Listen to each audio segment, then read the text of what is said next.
야, 김대위. 너 지금 브리핑을 하는 거냐? 아니면 어디 술집에서 애교를 부리는 거냐? 정적이 흘렀다.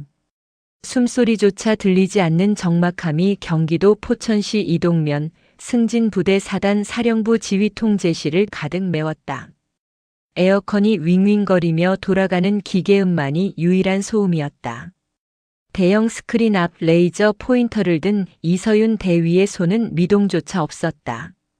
그녀의 서늘한 눈동자가 회의 테이블 상석에 삐딱하게 앉아있는 남자를 향했다. 사단 작전 참모 백상범 대령이었다. 백 대령은 이서윤 대위가 밤을 새워 준비한 지피 추진 철책 보강 작전 지도는 쳐다보지도 않고 있었다. 그는 징그럽게 번들거리는 입술로 혀를 차며 볼펜을 딱딱거렸다. 제 브리핑 내용에 문제가 있습니까? 참모님. 이서윤의 목소리는 건조했다. 감정이라곤 한 톨도 섞이지 않은 기계적인 톤이었다. 백 대령이 그 태도가 마음에 안 든다는 듯 미간을 찌푸리며 콧방귀를 뀌었다. 문제는 내 태도지. 목소리 톤이 그게 뭐냐? 아주 앙칼져서 듣기가 싫어 죽겠어.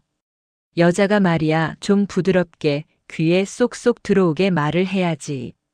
그렇게 빡빡 긁는 소리를 내면 듣는 사람 기분은 생각 안 해?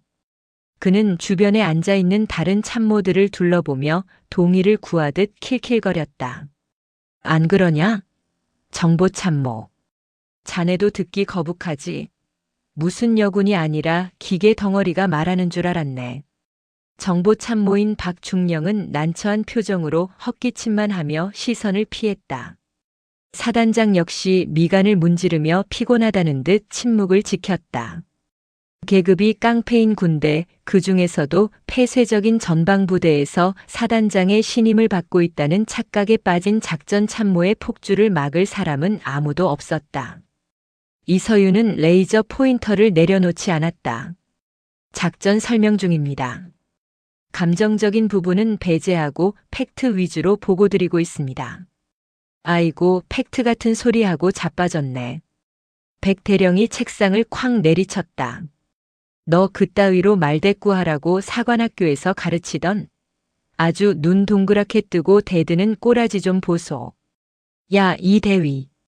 너 내가 인생 선배로서 충고 하나 하는데 그 성질머리 못 고치면 너 시집 못 간다. 시집. 가장 공적이어야 할 작전회의, 그것도 사단장과 예하 연대장들이 화상으로 지켜보는 엄중한 자리에서 나올 단어가 아니었다. 하지만 백 대령은 멈추지 않았다. 너 거울은 보고 다니냐? 화장기도 하나 없이 입술은 허옇게 트고 머리는 귀신 산발을 해가지고. 쯧쯧. 여자가 좀 꾸미는 맛이 있어야지. 너 그러고 다니면 남자들이 다 도망가. 나중에 남편한테 아침밥 차려줄 때도 그 얼굴로, 그 목소리로 밥 드십시오 할 거냐? 밥맛 떨어지게. 백 대령의 입에서 침이 튀었다. 너 그래서 어디 시집이나 갈 수 있겠냐고. 주제 파악 좀 하고 살아라. 브리핑 준비할 시간에 마스크팩이라도 좀 붙이고 오든지. 얼굴이 그게 뭐냐 재수없게. 회의실 구석에 배석해 있던 초급 장교들이 숨을 들이켰다. 명백한 인신공격이자 성희롱이었다. 하지만 이서윤의 표정은 여전히 변화가 없었다. 모욕감이 치밀어 오르지 않는 건 아니었다. 다만 그녀는 프로였다. 지금 여기서 얼굴을 붉히거나 눈물을 보이면 저 인간 쓰레기가 원하는 그림을 그려주는 꼴이 된다. 이서윤은 천천히 숨을 고르며 입을 열었다. 사적인 조언은 감사하지만 지금은 작전 회의 중입니다. 브리핑 계속해도 되겠습니까? 그녀의 반응이 예상보다 너무 덤덤하자 백 대령의 얼굴이 불그락푸르락 달아올랐다. 그는 들고 있던 서류철을 테이블에 집어 던지듯 내려놓았다. 됐어. 기분 잡쳐서 더는 못 듣겠다. 야, 작전장교. 내가 대신해. 저거 꼴도 보기 싫으니까 뒤로 빠지라고 해. 승진. 알겠습니다. 작전장교가 허둥지둥 자리에서 일어났다. 이서윤은 군말 없이 단상에서 내려왔다. 그녀가 자리로 돌아가 앉는 순간까지 백태령의 중얼거림은 멈추지 않았다. 독하다 독해. 저러니 노처녀 히스테리 소리를 듣지. 여자는 역시 조신한 맛이 있어야 하는데 말이야. 에잉 쯧. 이서윤은 자리에 앉아 묵묵히 수첩을 펼쳤다. 그리고 볼펜을 꾹 눌러 백상범이 뱉은 말들을 토시 하나 틀리지 않고 기록하기 시작했다. 10월 24일 9시 42분. 작전 브리핑 중. 시집이나 가겠냐는 발언. 화장 지적. 밥맛 떨어진다는 모욕.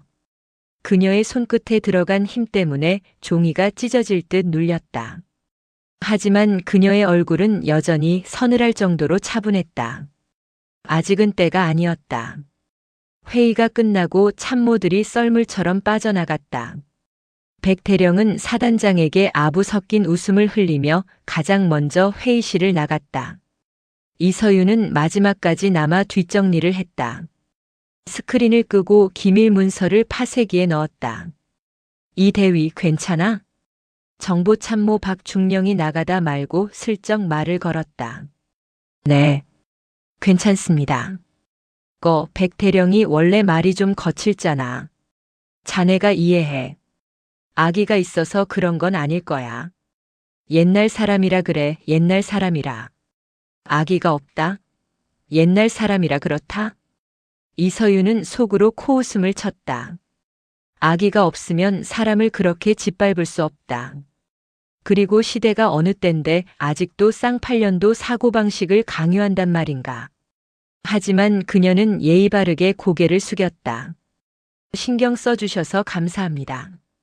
박중령이 머쓱한 듯 나가자 이서윤은 비로소 깊은 한숨을 내쉬었다. 명치 끝이 딱딱하게 굳어 소화가 되지 않는 기분이었다. 찬 바람이라도 쐬어야 했다. 그녀는 본청 건물을 나와 흡연장 구석진 곳으로 향했다. 담배는 피우지 않지만 사람이 드문 그곳은 그녀가 유일하게 표정을 풀 수 있는 도피처였다. 그런데 그곳에 누군가 있었다. 자판기 옆 벤치 무릎에 얼굴을 파묻고 어깨를 들썩이는 작은 체구의 여군. 익숙한 뒷모습이었다. 김중사? 화들짝 놀란 여군이 고개를 들었다. 눈가는 붉게 충혈되어 있었고 뺨에는 눈물 자국이 선명했다. 작전처 행정보급관 김민지 중사였다. 평소 싹싹하고 일 잘하기로 소문난 이서윤이 아끼는 후배였다. 이 대위님. 김중사는 황급히 눈물을 닦으며 자리에서 일어났다. 승진. 죄송합니다. 제가 잠시. 앉아. 무슨 일이야? 이서윤이 그녀를 다시 벤치에 앉혔다. 김중사의 손이 덜덜 떨리고 있었다. 그녀의 손에 들려있는 스마트폰 화면이 켜져 있었다. 이서윤의 시선이 무심코 그곳에 닿았다. 카카오톡 대화창이었다. 발신자는 백상범 대령. 야, 김중사. 커피가 왜 이리 미지근해? 내 입맛 알면서 일부러 일어나? 그리고 너 요새 살 좀 찐 것 같다? 유니폼 핏이 안 살아. 여자가 자기 관리가 생명인데 그래서야 남자가 꼬이겠어? 오늘 저녁에 내 관사로 좀 와라. 회식 장소 예약한 거 마음에 안 드니까 다시 교육 좀 해야겠다. 올 때 사복 입고 와. 군복 냄새 나니까. 이서윤의 눈매가 매섭게 굳어졌다. 이건 단순한 갑질이 아니었다. 이게 다 뭐야? 이서윤이 낮게 물었다. 김민지 중사는 다시 울음을 터뜨렸다. 대위님, 저 정말 죽고 싶습니다. 하루 이틀도 아니고 새벽에도 전화해서 술 주정하시고 업무랑 상관없는 심부름에 툭하면 외모 비하하고 몸매 훑어보고. 김중사는 흐느끼며 소매를 걷어 올렸다. 손목 안쪽에 붉은 자국들이 보였다. 스트레스로 인한 자의 흔적은 아니었지만 피부가 벗겨질 정도로 긁은 흉터였다. 공황장애 초기 증상인 피부 뜯기였다. 정신과 가서 약도 받아먹고 있는데 어제는 제 엉덩이를 툭 치면서 애 낳으려면 골반이 튼튼해야지 이러시는데 진짜 죽여버리고 싶어서. 김 중사의 말이 끊겼다. 공포와 수치심 그리고 분노가 뒤섞인 통곡이었다. 이서윤은 김 중사의 떨리는 어깨를 감싸 안았다. 그녀의 머릿속에서 차가운 톱니바퀴가 맞물려 돌아가기 시작했다. 아까 회의실에서 당했던 모욕은 참을 수 있었다. 그건 나 혼자 감내하면 되는 일이니까. 하지만 이건 다르다. 내 부하, 그것도 성실하고 죄 없는 부사관이 저 인간 쓰레기 때문에 무너져 내리고 있었다. 김중사. 이서윤이 김중사의 눈을 똑바로 바라보며 불렀다. 그동안 모은 증거 다 있어? 네. 증거요? 카톡 내용, 통화 녹음, 블랙박스, 뭐든 백대령이 너한테 짓거린 거. 하나도 빠짐없이 다 가지고 있냐고. 김 중사는 멍하니 고개를 끄덕였다. 네. 무서워서 지우지도 못하고 다 가지고 있습니다. 녹음 파일도 수십 개는 돼요. 잘했어. 이서윤은 주머니에서 자신의 스마트폰을 꺼냈다. 그리고 아까 회의실에서 적었던 메모를 떠올렸다. 이 전쟁은 내가 시작한다. 그녀는 차가운 목소리로 말했다. 울지 마. 눈물은 저 새끼가 흘리게 해줄 테니까. 싹 다 모아서 오늘 밤 내 숙소로 가져와. 하나도 남김없이. 그날 밤 이서윤의 비오큐독 신자 간부 숙소방은 새벽 3시가 넘도록 불이 꺼지지 않았다. 책상 위에는 노트북이 켜져 있었고 김민지 중사가 넘겨준 USB가 꽂혀 있었다. 스피커에서는 백상범 대령의 역겨운 목소리가 흘러나왔다. 야, 민지야. 오빠가 외로워서 그래. 너는 왜 그렇게 뻣뻣하니? 군인이기 전에 여자잖아. 오빠가 진급하면 너 편한 보직으로 빼준다니까? 역겨움에 위액이 넘어올 것 같았다. 오빠라는 호칭부터 시작해서 직위를 이용한 위력에 의한 성추행 시도까지. 이건 빼도 박도 못할 범죄였다. 이서윤은 헤드셋을 낀 채 무표정한 얼굴로 녹취록을 작성했다. 타닥 타닥 타닥. 키보드 두드리는 소리가 마치 기관총 쏘사 소리처럼 방안을 채웠다. 증거 12. 2025년 9월 10일 회식 후 강제 차량 탑승 요구 녹취 증거 13.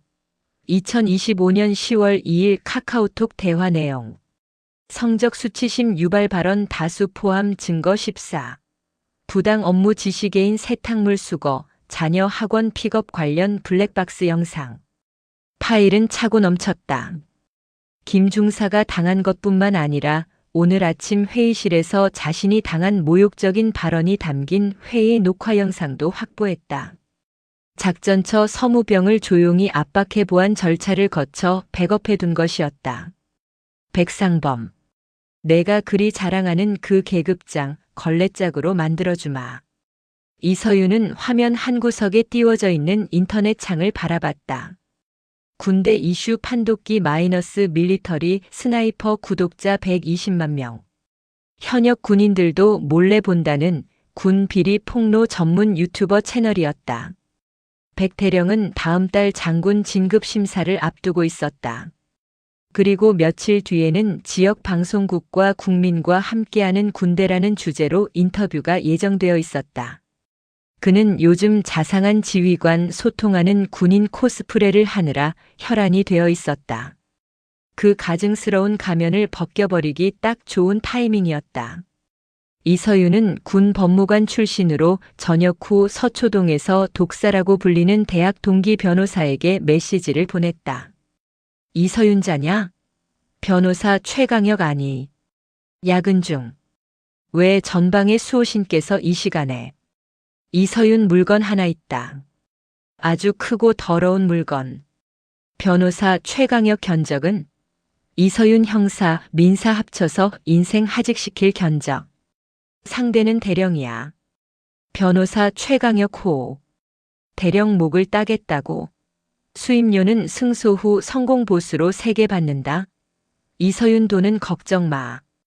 합의금으로 내 사무실 임대료 몇 년치는 뽑아줄 테니까. 준비해. 이서윤은 입가에 비릿한 미소를 머금었다. 감정을 죽이고 기계처럼 살아왔던 그녀의 눈동자에 처음으로 뜨거운 불꽃이 일렁였다.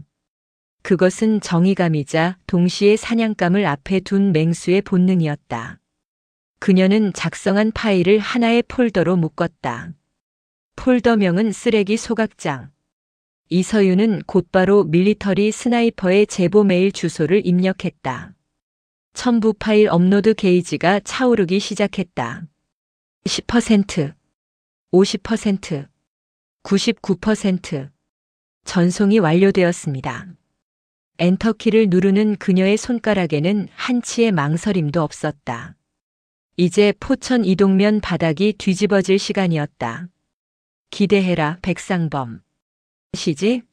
아니, 넌 감방이나 갈 준비해. 창밖으로 5군단의 새벽을 알리는 기상 나팔 소리가 희미하게 들려오고 있었다. 하지만 백대령에게는 그것이 조만간 닥쳐올 조종 소리가 될 것임을 그는 아직 꿈에도 모르고 있었다. 오후 2시.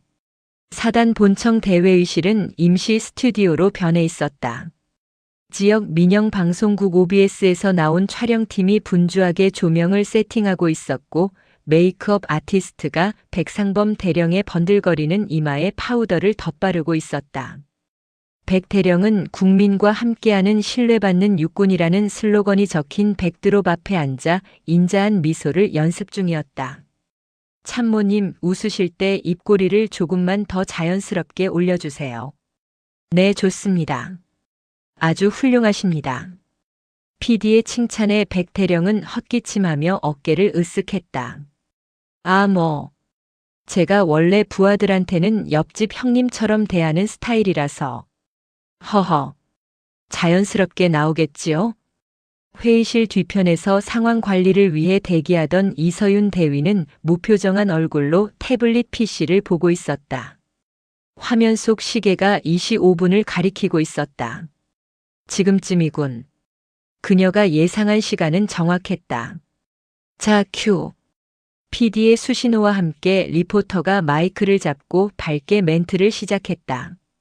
네, 저는 지금 중부 전선의 핵심 승진 부대에 나와 있습니다. 오늘은 장병들의 아버지이자 어머니 같은 마음으로 부대를 이끄는 작전 참모 백상범 대령님을 모셨습니다. 안녕하세요.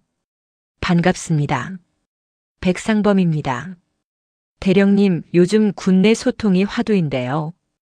대령님만의 특별한 리더십 철학이 있다면 무엇일까요? 백 대령이 기다렸다는 듯 그윽한 눈빛을 연기했다. 철학이라기보다는 저는 부하들을 제 친자식, 친동생처럼 생각합니다.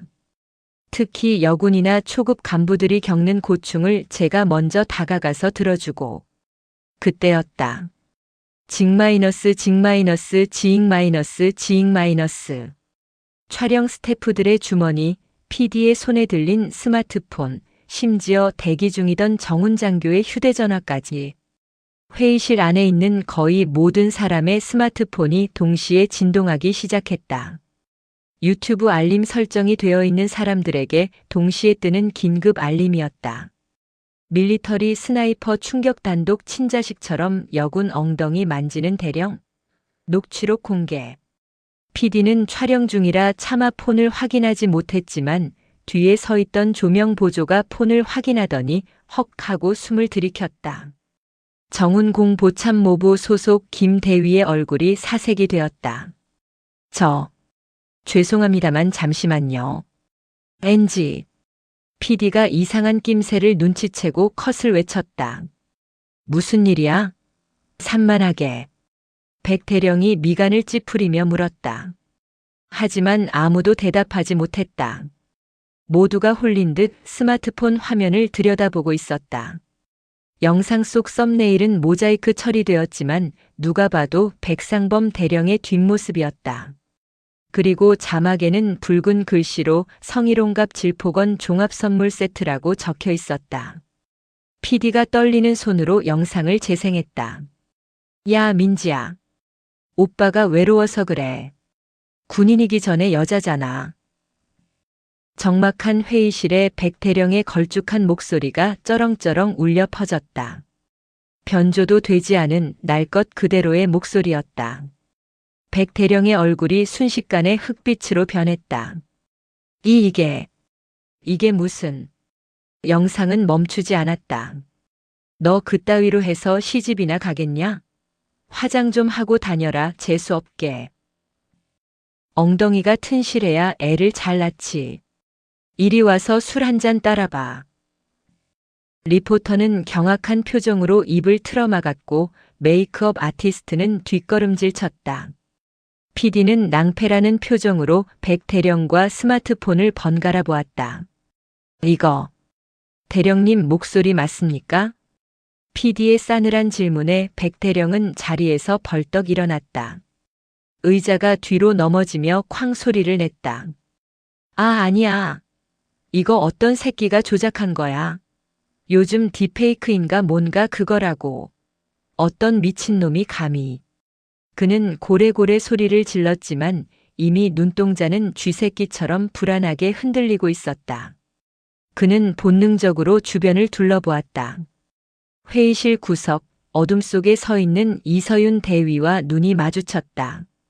그녀는 태블릿 PC를 가슴에 안은 채 입꼬리를 아주 미세하게 올리며 그를 응시하고 있었다. 마치 이제 시작이야라고 말하는 듯한 눈빛. 너냐? 백대령이 삿대질하며 이서윤에게 다가오려던 찰나 정훈 참모가 다급하게 뛰어들어왔다. 대령님, 지금 사단장님께서 찾으십니다. 국방부 기자단에서 전화 오고 난리가 났습니다. 인터뷰고 뭐고 지금 당장 올라가셔야 합니다. 이거 나. 전현이 범인이야. 야, 이서윤. 백대령은 정훈 장교들에게 이끌려 반강제로 끌려나갔다. 끌려가면서도 그는 악귀처럼 소리를 질러댔다. 내가 가만둘 줄 알아? 다 죽여버릴 거야. 감찰 불러. 헌병 불러. 그가 사라진 회의실에는 싸늘한 침묵만이 남았다. OBS 촬영팀은 주섬주섬 장비를 챙겼다. PD가 혀를 차며 혼잣말을 뱉었다.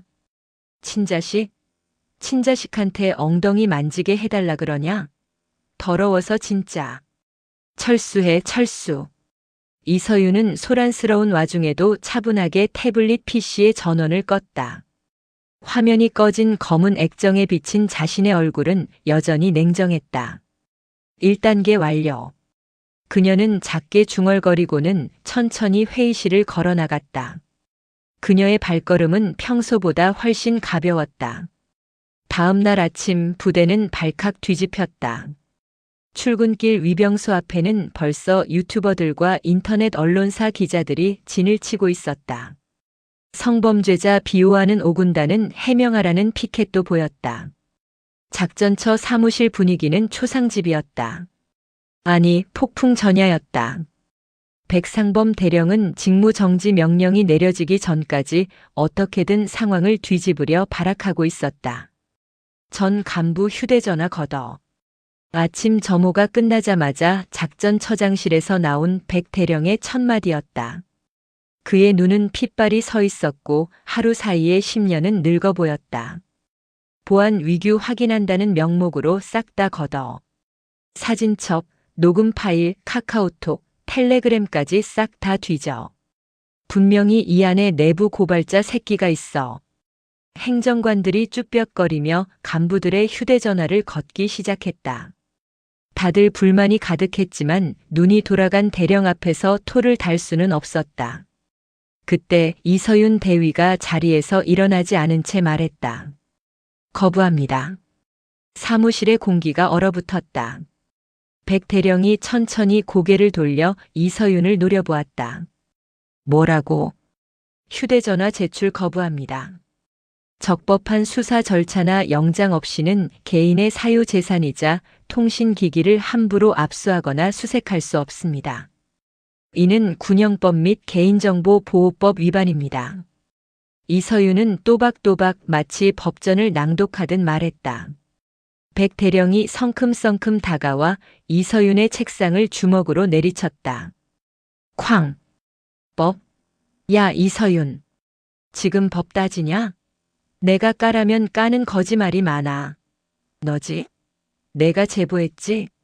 그 맹랑한 눈깔 굴릴 때부터 내가 알아봤어.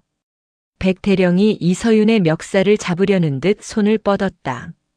하지만 이서윤은 눈 하나 깜짝하지 않고 뒷주머니에서 또 다른 휴대전화 업무용이 아닌 개인용을 꺼내 녹음 버튼을 눌렀다. 지금 이 상황도 녹음 중입니다. 폭행 및 협박 혐의 추가하시겠습니까? 이 독사 같은 년이. 백 대령의 손이 허공에서 부들부들 떨렸다. 때리면 끝장이라는 걸 그도 알고 있었다. 그는 이를 갈며 손을 내렸다. 좋아. 법대로 해보자 이거지. 김민지 중사 어디 갔어? 걔 불러와. 이서윤의 눈썹이 꿈틀했다. 김 중사는 현재 병가 중입니다. 심신불안정으로 인해 출근이 불가합니다. 웃기고 있네. 꾀병 부리지 말고 튀어오라 그래. 내 앞에서 직접 해명하라고 해. 내가 걔한테 얼마나 잘해줬는데 배은망덕하게 뒤통수를 쳐?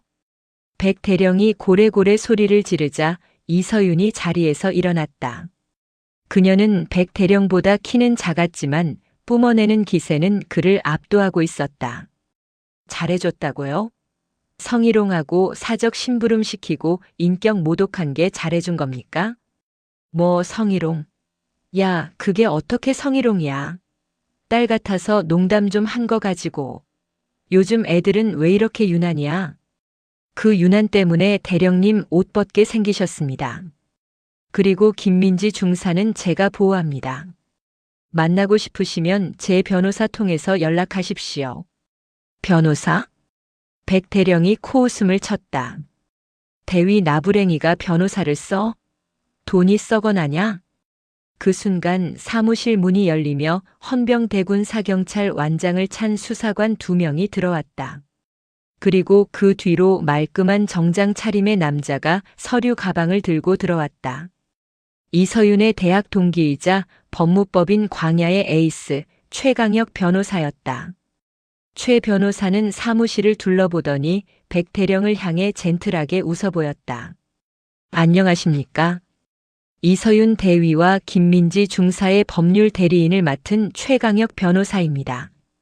방금 제 의뢰인에게 대위 나부랭이라고 하셨습니까? 그것도 모욕죄 구성 요건에 해당하는데 추가해 드릴까요? 백 대령은 멍하니 입을 벌렸다. 수사관님들 뭐 하십니까? 피의자 백상범 대령 증거인멸 시도 정황이 포착되었는데 긴급 체포 안 하십니까? 최 변호사의 말에 헌병 수사관이 백 대령 앞으로 다가왔다. 백상범 대령님. 군형법 제92조 추행 및 직권남용, 모욕 혐의로 조사받으셔야겠습니다. 동행하시죠. 이거 내가 누군지 알아? 나 사단장님이랑 호형호재하는 사이야. 감찰 참모 불러. 백 대령이 발버둥 쳤지만 젊은 헌병 수사관들의 힘을 당해낼 수는 없었다. 그는 양팔이 붙들린 채 질질 끌려나갔다. 복도 끝까지 그의 비명이 울려 퍼졌다. 이서윤, 너 내가 가만둘 것 같아? 너 군 생활 끝났어. 내가 너 죽여버릴 거야. 사무실에 남은 작전처 간부들은 숨조차 쉬지 못했다. 이서윤은 흐트러진 옷매를 정리하고 최 변호사를 보며 짧게 고개를 끄덕였다. 왔냐? 타이밍 죽이지? 근데 너 진짜 독하다.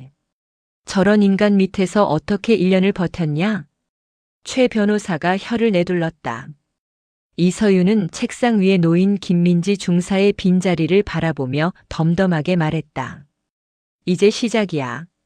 저 인간 아직 정신 못 차렸어. 사단장 백 믿고 빠져나가려고 할 거야. 그래서 준비했지. 2라운드. 최 변호사가 서류 가방에서 두툼한 봉투를 꺼냈다. 백상범 대령은 헌병대 조사실에서도 기세등등했다. 그는 사단장이 자신을 버리지 않을 것이라 굳게 믿고 있었다. 군대라는 조직은 제 식구 감싸기가 관습법처럼 통용되는 곳이니까. 게다가 자신이 입을 열면 다칠 고위 간부들이 한둘이 아니었다. 야, 수사관. 적당히 하자. 나 다음 달에 장군 진급 심사야. 이거 무혐의로 끝나면 너희들 내가 가만 안 둔다. 그는 조사받는 와중에도 다리를 꼬고 앉아 으름장을 놓았다. 하지만 상황은 그가 생각하는 것보다 훨씬 심각하게 돌아가고 있었다. 유튜브 영상은 조회수 500만 회를 돌파했다. 청와대 국민청원 또는 국회 국민동의청원 게시판에는 군대 내 악질 상관 백모 대령의 파면과 구속 수사를 촉구합니다라는 청원이 올라온 지 반나절 만에 20만 명의 동의를 얻었다. 국방부 장관이 긴급 브리핑을 통해 지휘 고하를 막론하고 엄정 수사하겠다고 발표했다. 사단장은 꼬리 자르기를 결심했다. 백 대령은 유치장에 갇혀서야 변호사를 불렀다. 군 법무관 출신의 전관 변호사였다. 김 변호사, 이거 어떻게 좀 안 되겠어? 합의만 하면 되는 거 아니야? 돈은 얼마든지 줄 테니까. 대령님, 상황이 안 좋습니다. 여론이 너무 들끓어서. 일단 피해자랑 합의하는 게 최우선입니다. 특히 김민지 중사 그 친구가 처벌 불원서를 써주면 집행유예라도 노려볼 수 있습니다. 김민지. 그래, 그 계집애는 마음이 약하니까. 내가 잘 구슬리면 될 거야. 백 대령은 썩은 동아줄이라도 잡는 심정으로 몰래 반입한 대포폰을 꺼냈다. 그리고 김민지 중사의 부모님 번호를 알아내 전화를 걸었다. 한편 병원에서 안정을 취하고 있던 김민지 중사의 병실. 이서윤은 김 중사의 곁을 지키고 있었다. 그때 김 중사의 어머니 전화벨이 울렸다. 모르는 번호였다. 이서윤은 직감적으로 손을 들어 제지했다. 그리고 최강혁 변호사에게 눈짓했다. 최 변호사는 즉시 통화 녹음 준비를 마쳤다. 스피커폰으로 받으세요. 어머니. 이서윤의 말에 김 중사의 어머니가 떨리는 손으로 통화 버튼을 눌렀다. 여보세요? 아, 김민지 중사 어머님이시죠? 저 백상범 대령입니다. 목소리는 비굴할 정도로 상냥했다. 아이고, 따님이 많이 편찮으시다면서요? 제가 평소에 민지를 친딸처럼 아끼다 보니 훈육이 좀 과했나 봅니다. 오해가 좀 있는데. 제가 치료비랑 위로금 해서 5천, 아니 1억 드리겠습니다. 1억이면 시골에서 큰돈 아닙니까? 민지 앞길도 생각하셔야죠.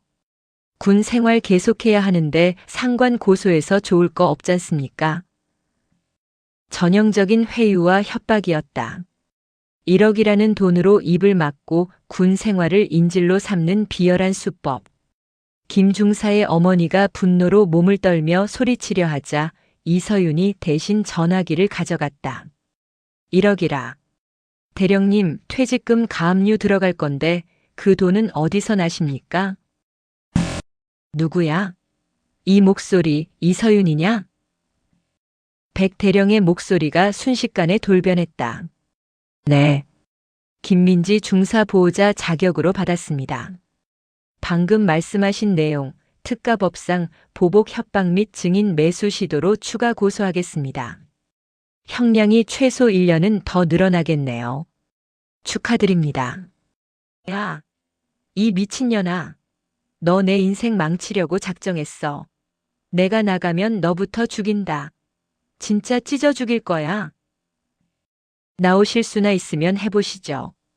아, 그리고 방금 이 통화 실시간으로 검찰 수사관님도 같이 듣고 계십니다. 뭐? 전화기 너머로 털썩하고 무언가 주저앉는 소리가 들렸다. 이제 끝났습니다. 대령님. 이서윤은 가차없이 전화를 끊었다.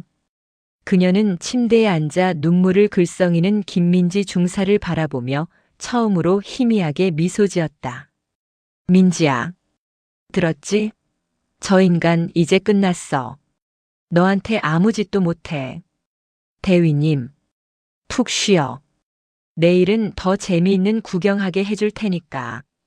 다음 날 백상범 대령에 대한 구속영장이 청구되었다. 죄목은 군인 등 강제추행, 직권남용, 모욕, 협박, 그리고 뇌물공여 의사표시까지 무려 7가지였다. 수송 차량에 실려가는 백대령의 모습이 뉴스 속보로 떴다.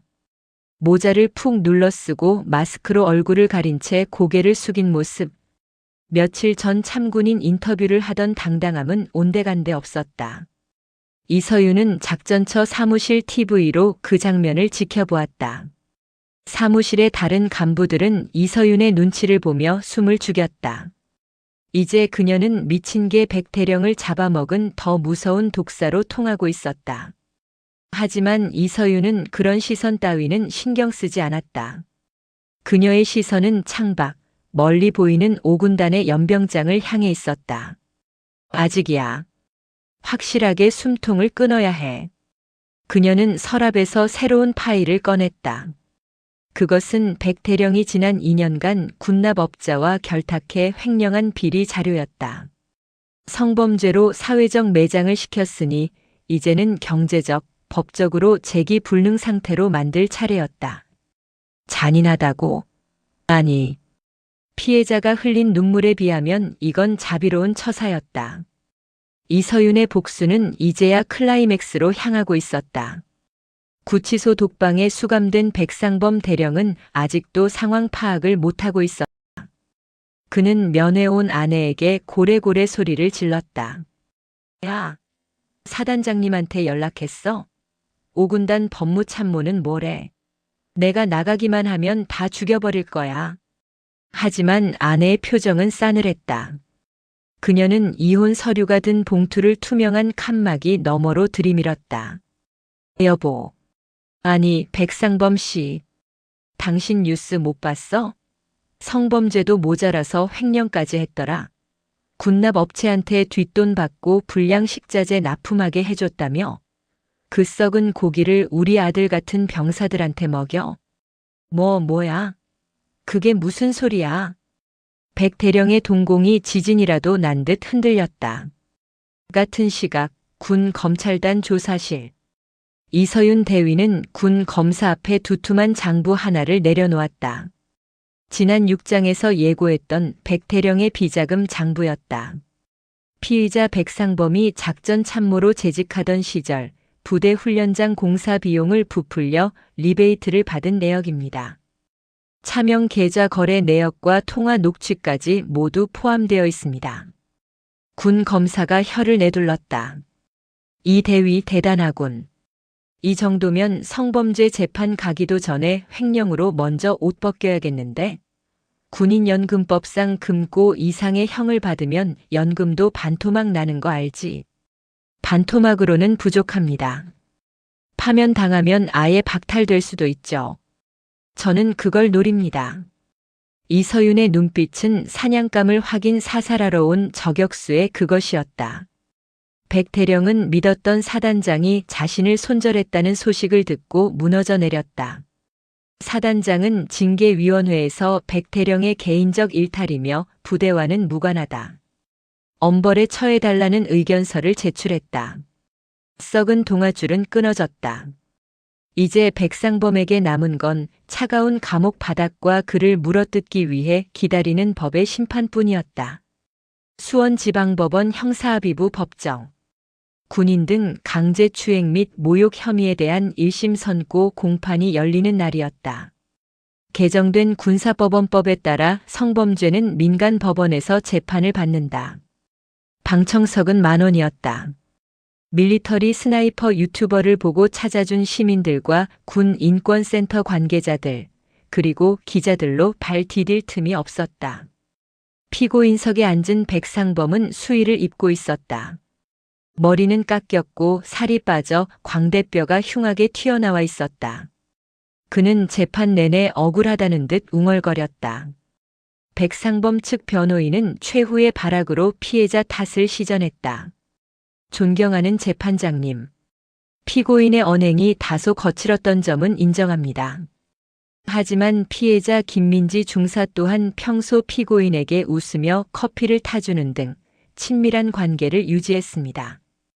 이는 합의된 관계 혹은 묵시적 동의가 있었다고 볼 수 있으며 방청석에서 야유가 터져 나왔다. 쓰레기들아 하는 고성이 오갔다. 그때 증인석에 앉아있던 이서윤 대위가 마이크를 잡았다. 이에 있습니다. 판사가 이서윤을 바라보았다. 증인 발언하세요. 이서윤은 차가운 눈으로 백상범과 그의 변호사를 쏘아보았다. 변호인께서는 웃으며 커피를 탔다고 하셨습니까?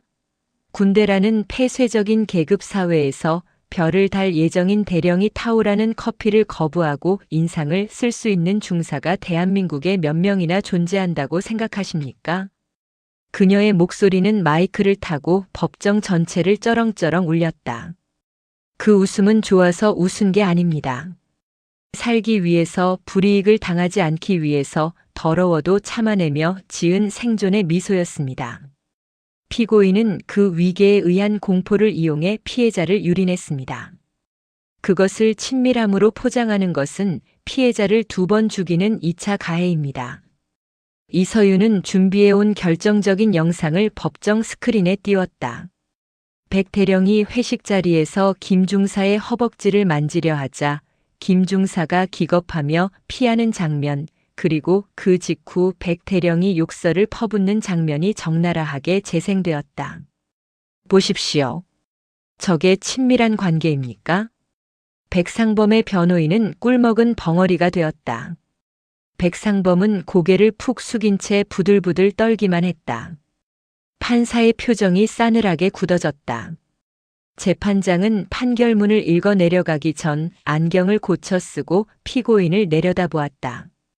피고인은 고위 장교로서 모범을 보여야 함에도 불구하고 지위를 이용해 부하를 상습적으로 괴롭히고 성적으로 유린했습니다. 또한 법정에서도 반성하지 않고 피해자를 모독했습니다. 이에 본 재판부는 피고인을 사회로부터 격리할 필요성을 느낍니다. 피고인 백상범을 징역 5년에 처한다.